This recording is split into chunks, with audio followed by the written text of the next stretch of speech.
کہ ہمارا پاکستان سے شکوہ تو نہیں ہے، لیکن obviously ہماری دیکھیں کسی سے مخالفت نہیں ہے، ہماری کسی سے لڑائی نہیں ہے، ہمارے کسی سے شکوہ نہیں ہے. ہماری بات اپنے حق کی ہے، ہماری بات اپنے وسائل کی ہے، ہماری بات پختون قوم کے پروونشل اٹانومی کی 18th امنڈمنٹ پہ منوان عمل کی ہے. اس کے راستے میں جو بھی آئے گا وہ اس سے پھر ہمارے گلے بھی ہوں گے، شکایت بھی ہوں گے اور مسئلہ بھی ہوگا.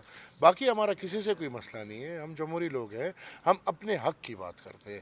اب اپنے حق کی بات کرنا اگر کوئی مخالفت سمجھے تو ہم زندہ ہوں گے تو انشاءاللہ 18th امنڈمنٹ رول بیک نہیں ہوگا.